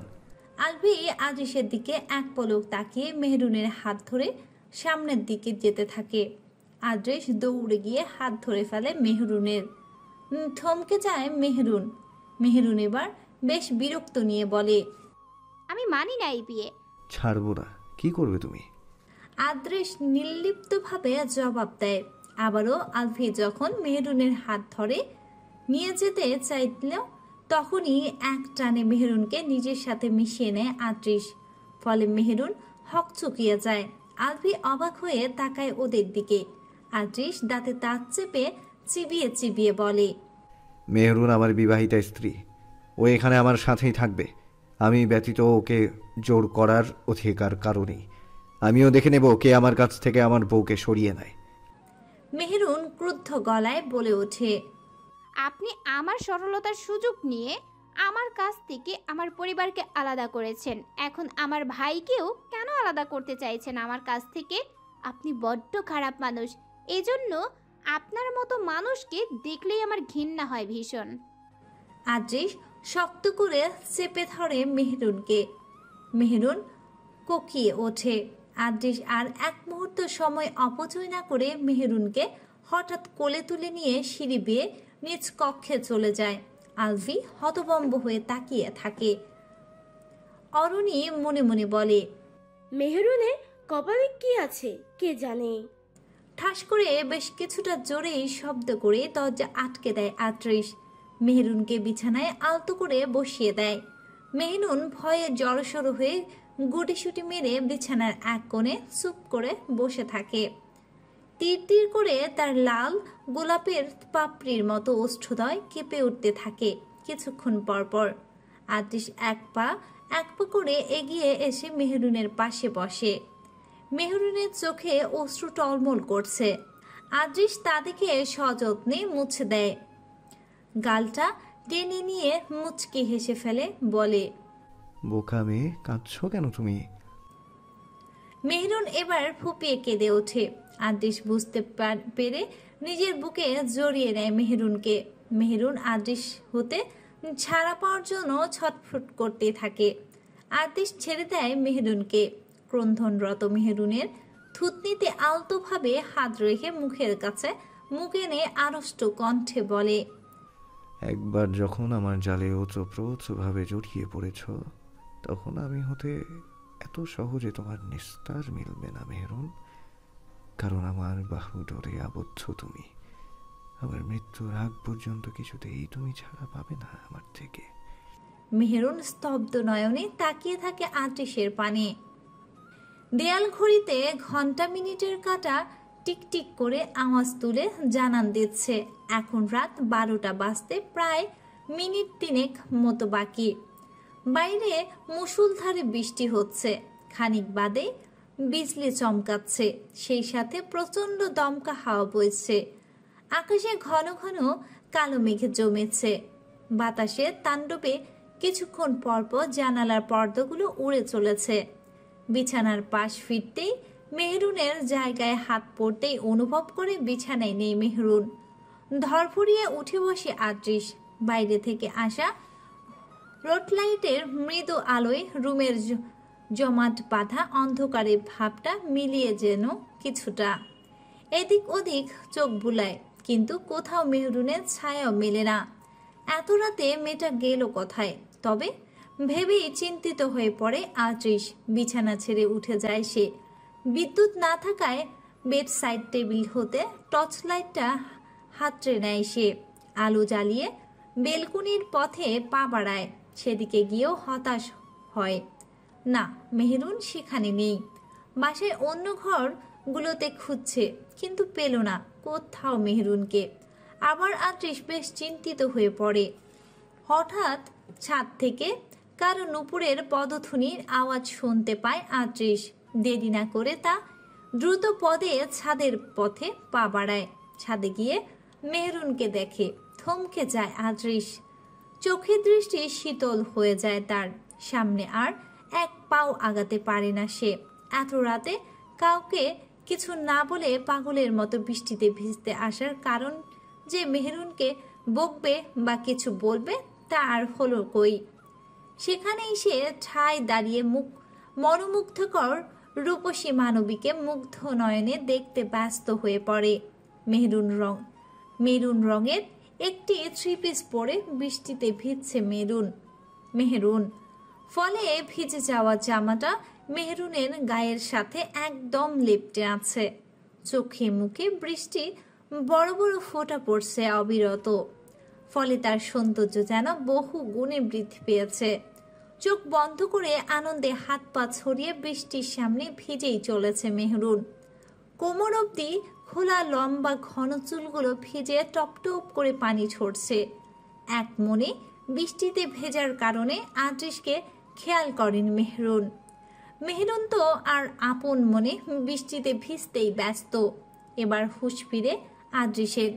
এত রাতে যে বৃষ্টিতে ভেজার কারণে মেহরুনের ঠান্ডা লেগে অসুস্থ হয়ে পড়বে সেই আশঙ্কা আদ্রিসে মেহরুনকে ডাক দেয়।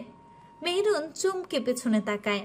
আদ্রিস গম্ভীর কণ্ঠে বলে, অনেক তো ভিজেছ, এখন আর ভিজতে হবে না মেহরুন। যতটুকু ভিজেছ তাতে করেই ঠান্ডা বসে যাবে। নিচে চলো এবার। মেহরুন অনুনয়ে সুরে বলল, আর একটু থাকি না, ভালোই তো লাগছে বৃষ্টিতে ভিজতে। আদ্রিস আপত্তি জানায়। মেহরুন ঠোঁট উল্টে কাদো কাদো মুখ করে দাঁড়িয়ে থাকে। হঠাৎ গগন বিদারী মেঘ গর্জে মেহরুন ভয়ে দৌড়ে চলে আসতেই নিলেই পেছনে পড়ে যেতে নেয়, ধরে ফেলে আদ্রিস। মেহরুন ভয়ে চোখ বন্ধ করে ফেলে। এই বুঝি পড়ে গেল সে, কিন্তু না, সে পড়েনি। পিটপিট করে চোখ মিলতেই দেখলো আদ্রিস মেহরুনকে ধরে আছে। স্বস্তির নিঃশ্বাস ফেলে মেহরুন। আদ্রিস এবার কিছুটা থমকে সুরে বলে, দেখেও চলতে পারো না মেয়ে? তাল সামলাতে না পেরে পিছলে যখন পড়েই যাও, তাহলে বৃষ্টিতে ভিজতে আসো কেন? আমি না থাকলে তো আজ কোমর ভেঙে বসে থাকতে। বলেই আদ্রিস ছেড়ে দেয় মেহরুনকে। আদ্রিসের কথায় কোনো পাত্তা না দিয়ে সুযোগ পেতে আবারও দৌড়ে চলে যায় বৃষ্টিতে ভেজার জন্য মেহরুন। ততক্ষণে অবশ্যই বৃষ্টির তেজ কমেছে কিছুটা। তাতে সাথে সাথে আদ্রিসও মেহরুনের পিছু পিছু ছুটে চলে। দৌড়তে দৌড়তে পেছনে ফিরে আদ্রিসকে দেখে ফিক করে হেসে ফেলে মেহরুন। হঠাৎ একজোড়া কালো হাত এসে মেহরুনকে আষ্টে পিষ্টে জড়িয়ে নেয়। মেহরুন ভয়ে চিৎকার করে ওঠে।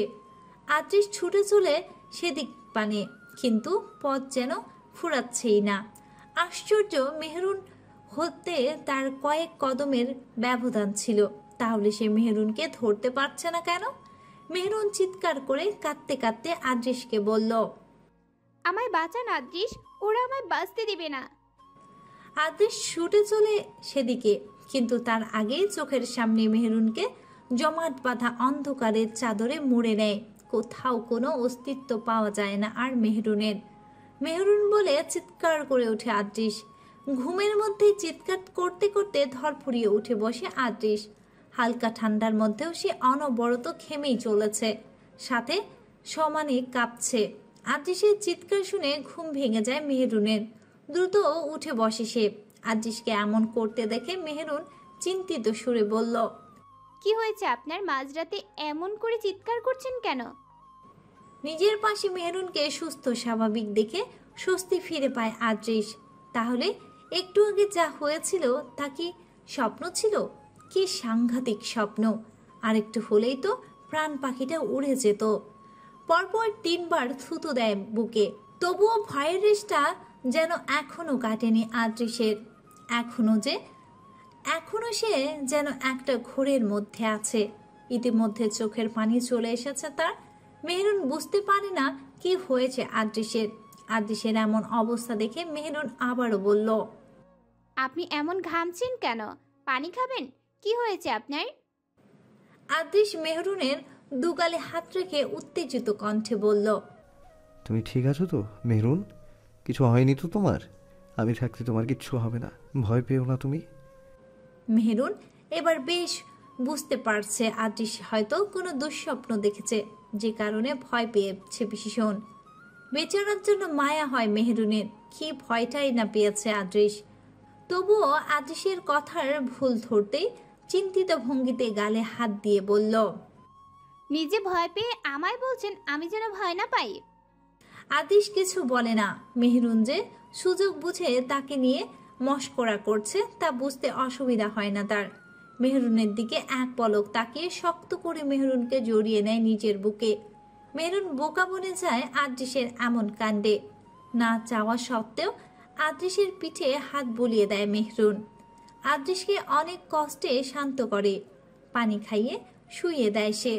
মাঝরাত্রে উঠে আদ্রিসের এমন পাগলামি দেখে মেহেরুনের কপাল চাপড়ে তাই মনে মনে বলে, সারা রাত এপাশ ওপাশ করেও দু চোখের পাতা এক করতে পারল না আলফি।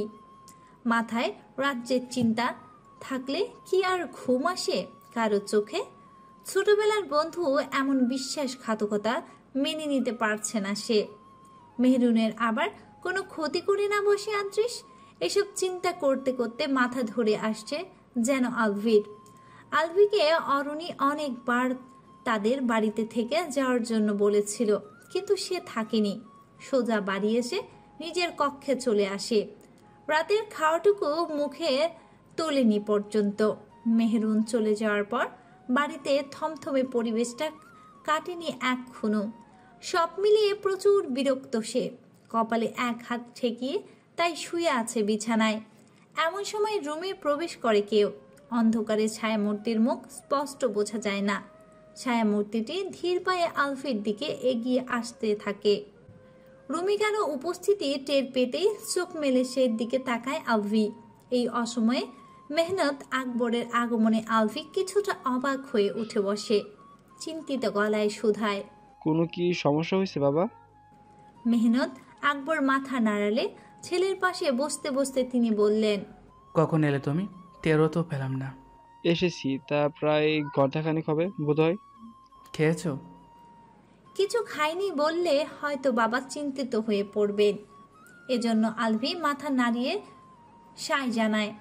কথা ঘুরাতে তাই প্রসঙ্গ পাল্টে বলে, আচ্ছা বাবা, আমার কিছু জানার ছিল।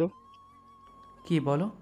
হঠাৎ এভাবে তাড়াহুড়ো করে আদ্রিসের সাথে মেহুর বিয়ে দিলে, এমনকি আমাকে জানানোর প্রয়োজনও মনে করলে না, কিন্তু কেন? মেহনত আকবর কিছু সময় চুপ করে রইল।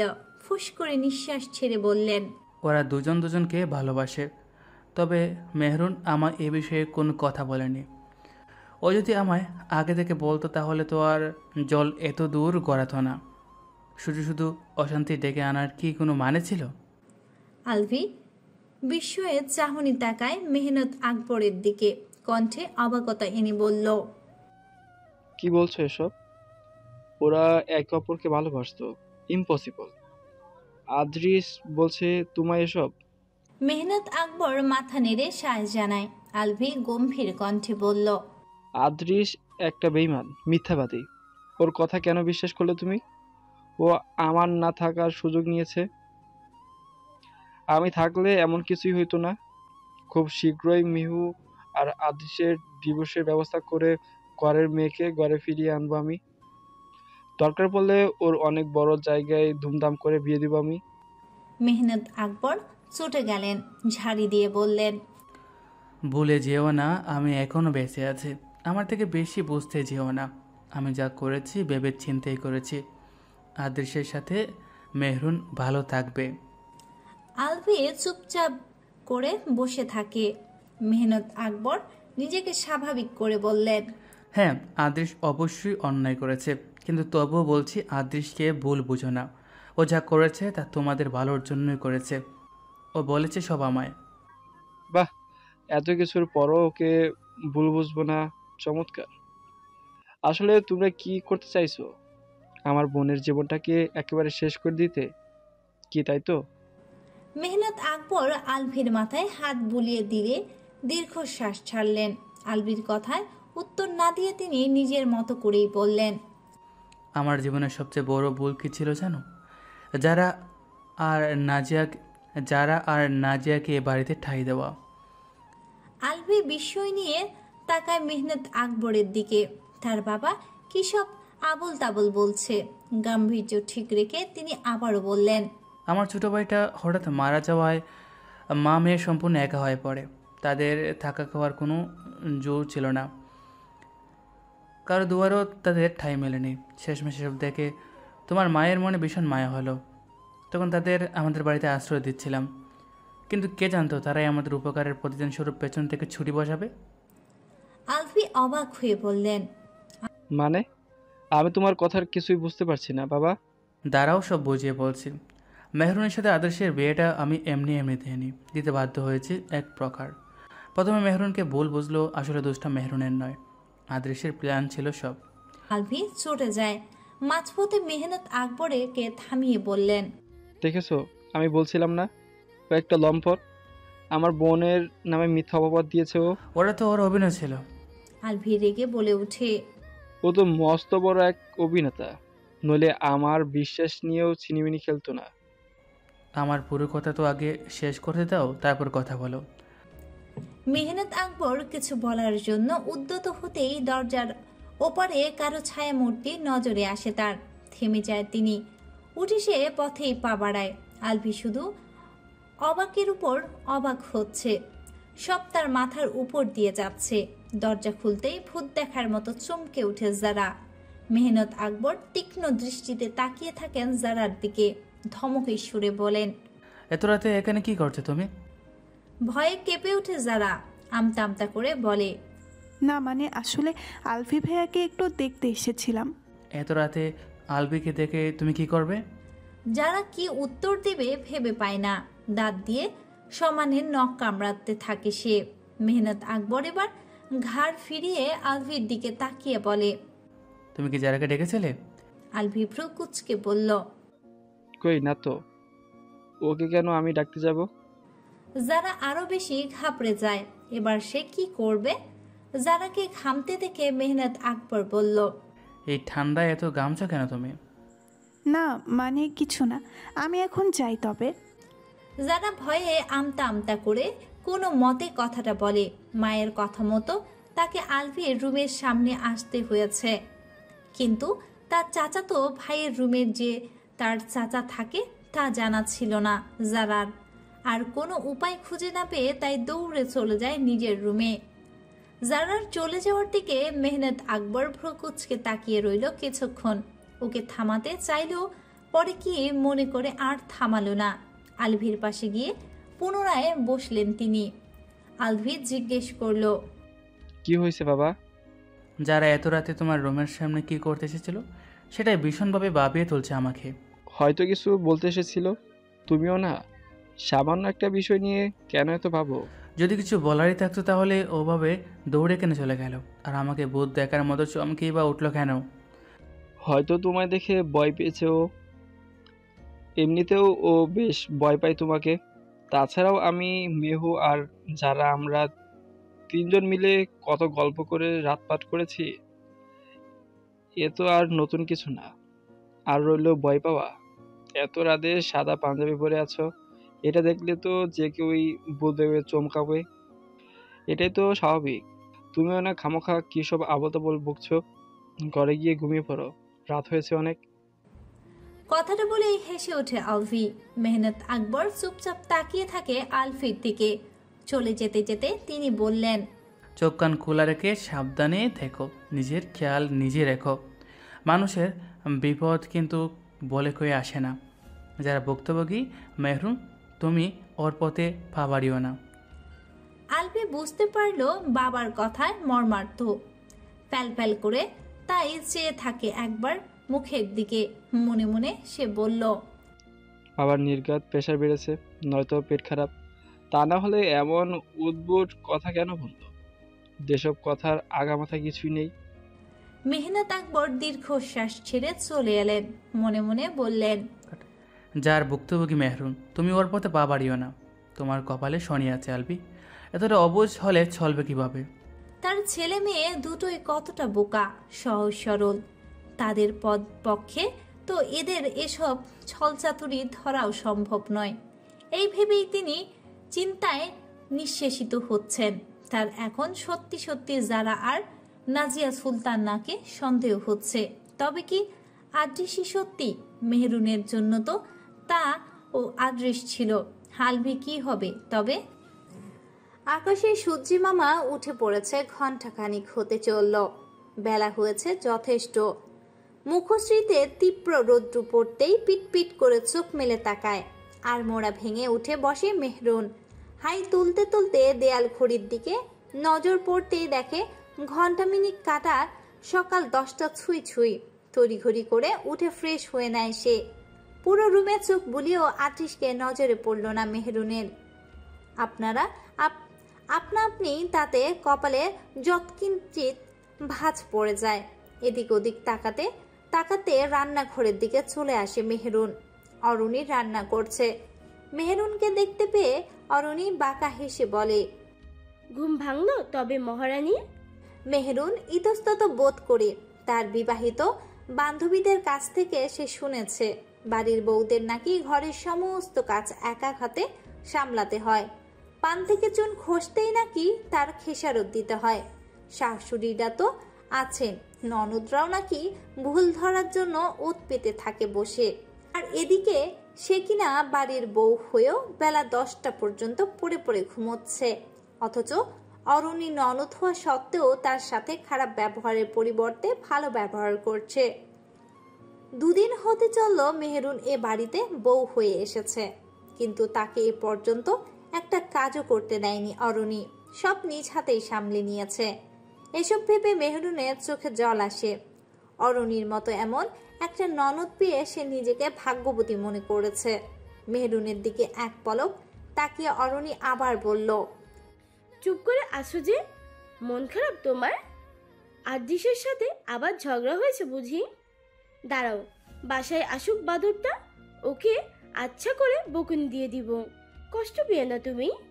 মেহেরুন চোখের কোণে জমে থাকা পানিটুকু হাতে উল্টো পিঠ দিয়ে মুছে নেয়। হালকা হেসে বলল, না না, তেমন কিছু হয়নি আপু।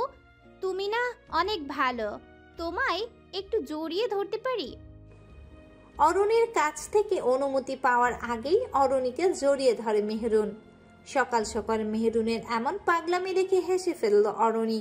মাথায় হাত বুলিয়ে ব্যস্ত কণ্ঠে বলল, হঠাৎ জড়িয়ে ধরছো যে, মতলবটা কি শুনি তোমার? মেহেরুন হেসে বলল, আজকের রান্নাটা আমি করি আপু। ব্যস্ত হাতে পরোটা ভাজতে ভাজতে অরুণী বলল, আগে সকালে নাস্তাটা তো সারো, তারপর পরেরটা পরে না হয় দেখব। মেহেরুন মাথা নেড়ে সায় জানায়। হঠাৎ কিছু একটা মনে পড়তেই বলে উঠল, ওনাকে দেখছি না যে, কোথায় গেছেন উনি? আদিশের কথা জিজ্ঞেস করছো? মেহেরুন ইতস্তত করে মাথা নাড়ায়। অবনীর ওর দিকে এক পলক তাকিয়ে গম্ভীর কণ্ঠে বলল, ডাক্তার মানুষ, গিয়েছে হয়তো হসপিটালে। ওটাই তো ওর ঘর বাড়ি। হসপিটাল ছেড়ে বাড়ি থাকে কতক্ষণ? অরুণী আক্ষেপের সুরে বলল, না, সকালের নাস্তাটাও তো করে গেল না ছেলেটা। কত করে বললাম, কে শোনে কার কথা? আজ নাকি তার এমার্জেন্সি অপারেশন পড়েছে, সেই জন্য তো তড়িঘড়ি করে বেরিয়ে পড়লো সকাল সকাল। উনি তাহলে খাননি? না খেলে তো অসুস্থ হয়ে পড়বেন। অরুণী মেহেরুনের দিকে সরু চোখে তাকিয়ে মিটিমিটি হাসে। তা দেখে মেহেরুন আমতা আমতা করে মুখে জোরপূর্বক হাসি ফুটিয়ে বলল, না মানে আসলে সকাল থেকে দেখছি না তো, এই জন্য জিজ্ঞেস করছিলাম আর কি। বুঝেছি, থাক বলতে হবে না আর। সামনাসামনি তুমি যতই আদৃশকে অপছন্দ করো না কেন, মনে মনে ঠিকই ওকে ভালোবাসো তুমি। তা তুমি স্বীকার করো আর না করো, এটাই সত্যি। অরুণের কথা শুনে দীর্ঘশ্বাস ছাড়ে মেহেরুন। মনে মনে বলে সে, তোমার চোখ তো অন্য কিছু বলছে। তুমি আমার কাছ থেকে কিছু কি লুকাচ্ছ? অরুণী আর মেহেরুন টুকটাক কথাবার্তা বলতে বলতে সকালের নাস্তা সেরে ফেলে। অরুণীর ফোন আসায় অরুণী নিজের কক্ষে বেলকুনিতে চলে যায়। এদিকে মেহেরুন এক দৃষ্টিতে তাকিয়ে থাকে দেয়ালের টানিয়ে রাখা ছবিটার দিকে। সেখানে মা, বাবা, ভাই, বোন, একটি আদর্শ সুখী পরিবার দেখা যাচ্ছে। ছবিটা থাকা মেয়েটা অরুণী আর ছেলেটা আদৃশ, অথচ ছবিতে থাকা বাকি দুজন গত হয়েছে তো বছর খানিক আগে। ধরণীর বুকে পড়ে রইল মা বাবাহীন এতিম দুই ভাই বোন আদৃশ আর অরুণী। নিজের রুমে থাকা জিনিসপত্র সব ভাঙচুর করতে ব্যস্ত যারা। ক্রোধে তার শরীর যেন জ্বলে যাচ্ছে। তার প্রথম প্ল্যানে মাঝখানে এসে জল ঢেলে দিল আদৃশ। এবার দ্বিতীয় প্ল্যানে জল ঢেলে দিল মেহনত আকবর। নাজিয়া সুলতানা কিছুতেই মেয়েটাকে যেন শান্ত করতে পারছে না। মাথায় হাত বুলিয়ে বলেন শান্ত হতে, কিন্তু যারা শান্ত হয় না। রাতে কিছু না বললেও সকালে এসে যারা এবং নাজিয়া সুলতানাকে কড়া কথা শুনিয়ে দিয়ে যায় মেহনত আকবর। তার কড়া নির্দেশ, রাতের বেলায় যেন ভুলক্রমেও আলবির কক্ষের ত্রিসীমানার যারার ছায়াও না মেলে। যদি একথা নড়চড় বা অমান্য হয় তাহলে তার পা ভেঙে দেওয়া হবে। এ কথা শুনে আরো বেশি রেগে যায় যারা, আর তারপরেই শুরু হয় তার এমন তাণ্ডব। নাজিয়া সুলতানার হাত ঝাঁকিয়ে উত্তেজিত কণ্ঠে যারা বলল, এবার কি হবে মা? শেষ পথটাও বন্ধ করে দিল ওই পুরোটা। নাজিয়া সুলতানা গালে হাত দিয়ে ভাবে, তার মাথাতেও এই মুহূর্তে কিছু আসছে না।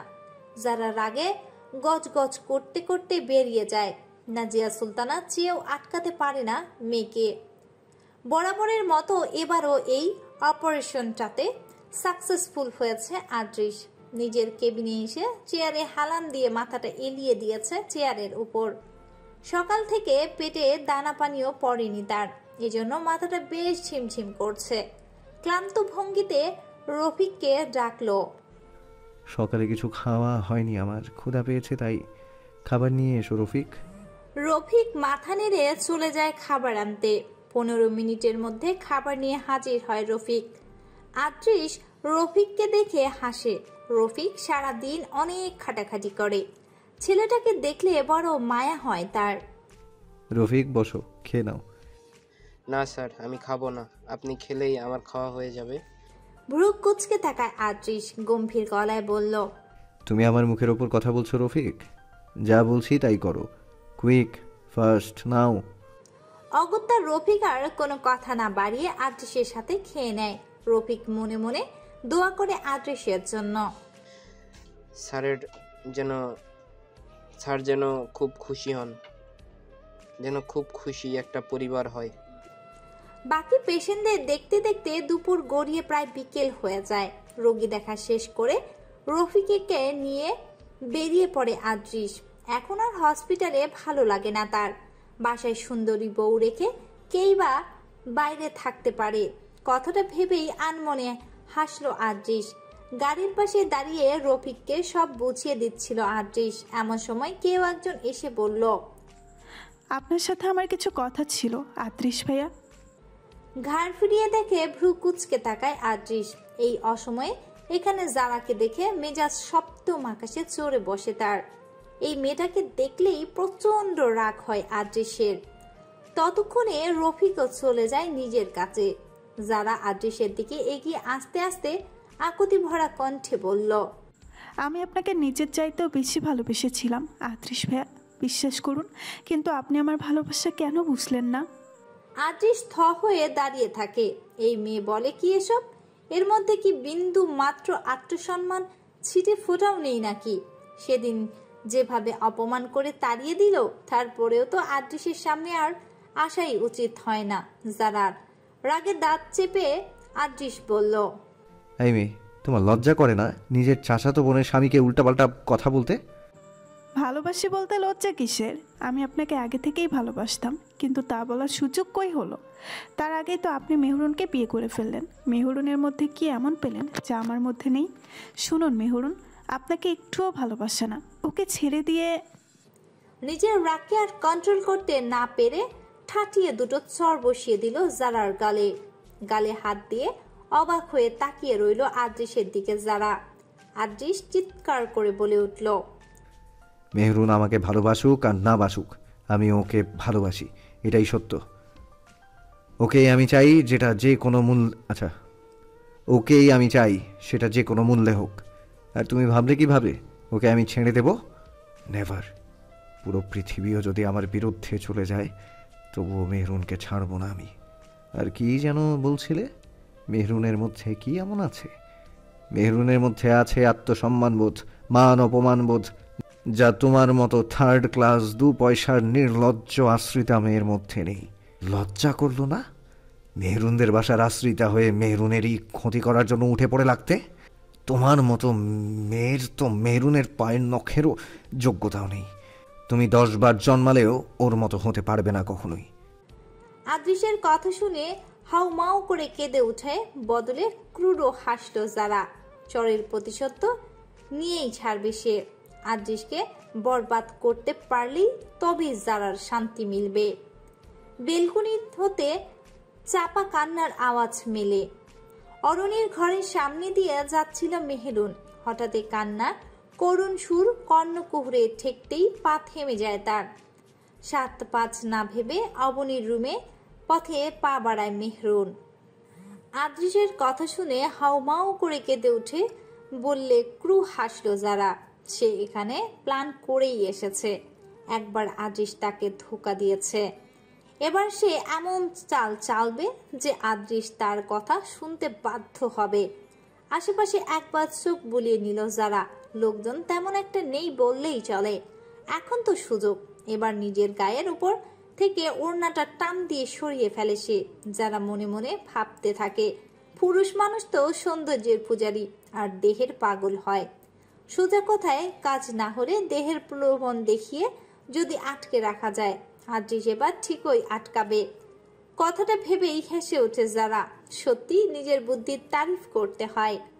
আদৃশের দিকে তাকিয়ে বাঁকা হেসে যারা বলে উঠল, এবারও কি না করবেন মিস্টার আদৃশ খান? আদৃশ হতভম্ব হয়ে তাকিয়ে দেখে যারার কর্মকাণ্ড। ঘৃণায় গা ঘিনঘিন করছে তার। এই মেয়েটা এতটা নিকৃষ্ট কিভাবে হতে পারে? এক পলক তাকিয়েই পরক্ষণে নিজের দৃষ্টি ফিরিয়ে নেয় আদৃশ। চলে যেতে নিলেই আদৃশের হাত ধরে আটকে দেয় যারা। ঝাড়ি মেরে নিজের হাত ছাড়িয়ে নেয় আদৃশ। যারা মুখটাকে বাঁকিয়ে বলল, কি হলো, উত্তর দিলেন না যে? আমায় কি ভালো লাগেনি আপনার? আর কি করলে ভালো লাগবে? আপনি চাইলে আপনার জন্য বিলিয়ে দিতে পারি আমার পুরো দেহ। কথাটা শেষ করার পূর্বেই ঠাস করে থাপ্পড় পড়ে জারার গালে। আদৃশের দেওয়া থাপ্পড়টা এতটাই জোরে ছিল যে তাল সামলাতে না পেরে রাস্তার উপর হুমড়ি খেয়ে পড়ে যারা। পিচ ঢালাই রাস্তার উপরে পড়ে যাওয়ার কারণে তার হাত আর মুখে বেশ খানিকটা অংশ ছিঁড়ে যায়। যারা অশ্রুসিক্ত নয়নে তাকিয়ে থেকে আদৃশের দিকে, যার জন্য সে তার মহামূল্যবান সম্ভ্রম পর্যন্ত বিলিয়ে দিতে প্রস্তুত ছিল, সেই কিনা তাকে এভাবে আঘাত করে ক্ষত বিক্ষত করতে পারল। ভেবেই কেঁদে উঠে যারা। আদৃশ নিজের হাতটাকে মুষ্টিবদ্ধ করে নেয়। রাগে তার শরীর থরথর করে কাঁপছে। চিৎকার করে বলে ওঠে, তোর মতো মেয়েদের শরীরের প্রতি আকৃষ্ট হয় কাপুরুষেরা, কোনো পুরুষ নয়। তুই কি ভেবেছিলি তোর শরীরের প্রলোভন দেখি আকৃষ্ট করবি আমায়? কখনোই তা সম্ভব নয়। তোর মতো ডাস্টবিনের কিটদের দিকে ফিরেও তাকায় নাই আদৃশ। আদৃশের কথা শুনে যারা কাঁদতে কাঁদতে বলল, কেন আপনি আমায় বুঝলেন না আদৃশ? কি দোষ ছিল আমার? আদৃশ তাচ্ছিল্যের হাসি হেসে বলল, কি দোষ করিসনি তুই? লজ্জা করলো না নিজের চাচাতো বোন যে কিনা তোকে নিজের বোনের মতো ভালোবাসতো তাকে ঠকাতে? তার গায়ে কলঙ্কের দাগটা তো তুই লাগাতে চেয়েছিলি। লোক ভাড়া করে এনে ওকে কলঙ্কিত করতে চেয়েছিলি তুই। আমি যদি সেদিন তোকে না দেখে ফেলতাম তাহলে হয়তো আমার মেহেরুন। থেমে যায় আদৃশ। যারা চিৎকার করে কাঁদতে কাঁদতে বলল, হ্যাঁ হ্যাঁ, সব আমি করেছি। ছোটবেলা থেকেই ওকে সহ্য হয় না আমার। ও আমার দু চোখের শত্রু। আমার বাবা নেই, বাবার আদর পাওয়ার সৌভাগ্য কখনো হয়নি আমার। মেহরুন তো সোনার চামচ নিয়ে জন্মেছিল। মা বাবার আদর সব পেয়েছেও। মেহরুনকে যখন দেখতাম খুব আদরে মানুষ হতো, তখন আমার গা জ্বলে উঠত। এসব কিছু তো আমারও পাওনার কথা ছিল, কিন্তু আফসোস আমি পাইনি। তখন ওর কাছ থেকে সব কেড়ে নিতে মন চাইতো আমার। এখন দেখুন আপনাকেও ও নিয়ে নিল। এতটুকু বলে থামলো যারা। আদৃশ তাচ্ছিল্যের সুরে বলল, অপরের সুখে হিংসে করলে এমনই সারা জীবন জ্বলে পুড়ে ছাই হতে হয়। আর উপকারীর ক্ষতি করতে গেলে তো এমন হবেই।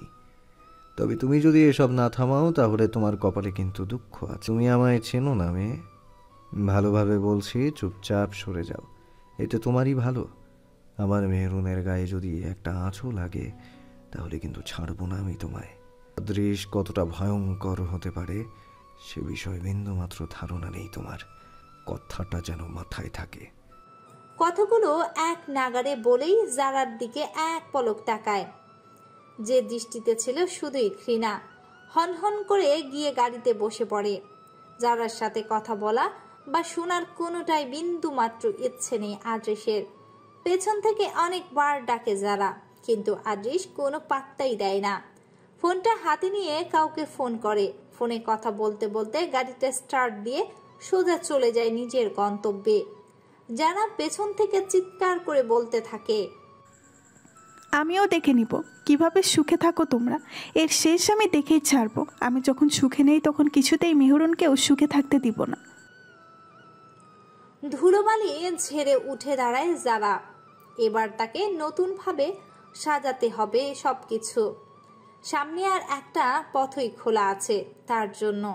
হন হন করে ছুটতে থাকে সে। পথে একটা সিএনজি পেতেই সেটাতে চট করে উঠে পড়ে যারা। দূর হতে কেউ এই সবটাই নজরবন্দি করে, সেই সাথে ক্যামেরা বন্দিও করে নেয়। মুখে তার বাঁকা হাসি ফুটে ওঠে। সময় মতো সেই নিজে থেকে সবটা ফাঁস করবে। ভালো মানুষের মুখোশটা খোলা অবধি তাকে যে আড়ালেই থাকতে হবে। দ্রুত তাই সরে পড়ে সে। বেলকুনি হতে চাপা কান্নার আওয়াজ মেলে। অরণি ঘরের সামনে দিয়ে যাচ্ছিল মেহরুন। হঠাৎ এ কান্না করুণ সুর কর্ণকুহরে ঠেকতেই পা থেমে যায় তার। 7-5 না ভেবেই অরণির রুমে পথে পা বাড়ায় মেহরুন। বেলকুনির রেলিংয়ের সাথে মাথাটা এলিয়ে দিয়ে বসে আছে অরণি। ফোনটা পড়ে আছে মেঝেতে। মুখে তার উদ্ভ্রান্তের মতো ছাপ। চোখ বেয়ে তার এখনো অশ্রুকণা ঝরছে। কিছুক্ষণ পরপর সে ফুপিয়ে উঠছে। অন্তরের বেদনাই তাকে এমন করুণ সুরে কাঁদাচ্ছে। অরণিকে এভাবে পড়ে থাকতে দেখে দৌড়ে অরণির কাছে যায় মেহরুন। সবসময় হাসি খুশি থাকা মেয়েটাকে এমন করে কাঁদতে দেখে মেহরুন উত্তেজিত হয়ে পড়ে।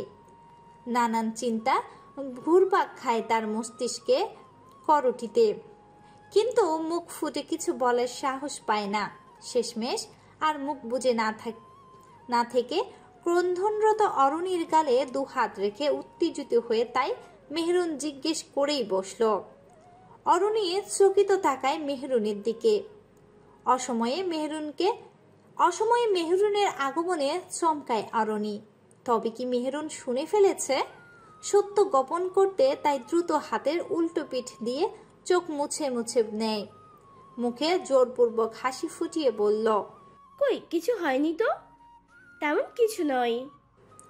মেহরুন এক দৃষ্টিতে তাকিয়ে রইল অরণির দিকে। অরণি মুখে এমন কথা বললেও তার চোখ তো অন্যদিকে বলছে মনে হচ্ছে। অরণি মিথ্যে বলছে তাকে। মেহরুন সন্দিহান চিত্তে বলল। অরণি এক পলক তাকায় মেহরুনের দিকে, মুখ অন্যদিকে ফিরিয়ে নিয়ে বলল, মায়ের কথা মনে পড়ছিল ভীষণ। মেহরুনের বিশ্বাস হয় না অরণির কথা। অরণির কথা ঘুরাতে মায়ের দোহাই দিচ্ছে না তো। তাই সে আবারও বেশ কিছুটা দ্বিধাদ্বন্দ্ব নিয়ে জিজ্ঞেস করেই বসল। অরণি এবার মেহরুনের দিকে ফিরে তাকায়, গম্ভীর কণ্ঠে বলল, প্রত্যেক মানুষেরই একটা ব্যক্তিগত জীবন বলতে কিছু আছে মেহেরুন।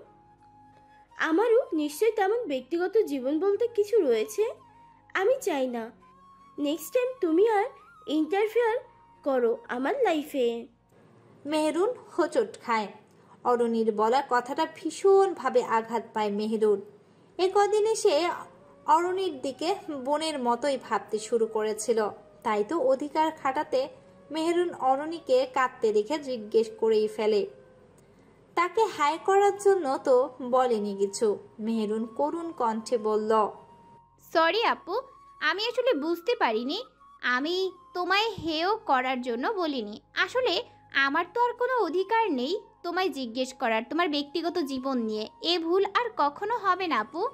কথাটা বলেই অরণির উত্তর পাওয়ার আশায় বসে না থেকে দ্রুত নিজের রুমে চলে যায় মেহরুন। তার চোখে অশ্রুতে টইটুম্বুর। অরণিকে আপন ভেবেছিল মেহরুন, কিন্তু অরণি পারেনি মেহরুনকে আপন ভাবতে। বিছানায় উবুর হয়ে শুয়ে তাই বালিশ মুখে গুজে কেঁদে উঠে সে। এদিকে মেহরুনের চলে যাওয়ার দেখে মলিন হাসে অরণি। কয়েক ফোঁটা অশ্রু গড়িয়ে পড়ে গাল বেয়ে। মনে মনে সে বলল, তুমি আমি ভুল বোঝাতে যতটা না কষ্ট পেয়েছি তার চেয়ে বহুগুণ কষ্ট পেয়েছি তো তার দেওয়া কথার আঘাতে। অরণির বুক চিরে দীর্ঘশ্বাস বেরিয়ে আসে। তার জীবনে আদৃশ ছাড়া আপন বলতে আর কেউ রইল না। সে এমন এক হতভাগা যাকে সে সবচেয়ে বেশি ভালোবাসে, তাকেই সে হারিয়ে ফেলে চিরতরের মতো। হয় সে মারা যায়, নয়তো তার চেয়ে বহু দূরে চলে যায়। সূর্যাস্ত গেছে খানিক আগেই। ধরণীর বুকে এখন নেমে এসেছে আধার। বাড়ি ফিরতে ফিরতে প্রায় সন্ধে হয়ে গেছে আদ্রিসের। এসে পৌঁছেছে সবে মাত্র। গাড়িটা গ্যারেজে রেখে দ্রুত পদে প্রবেশ করে নিজের বাড়িতে। পুরো বাড়িটা কেমন অন্ধকারে ছেয়ে আছে। আজ সন্ধ্যের বাতিটাও জ্বলেনি। বুকটা ধক করে উঠল আদ্রিসের। কারো কিছু হলো না তো আবার? ধূপধাপ পা ফেলে নিজের কক্ষে চলে যায় সে। পুরো রুম জুড়ে অন্ধকার বিরাজ করছে।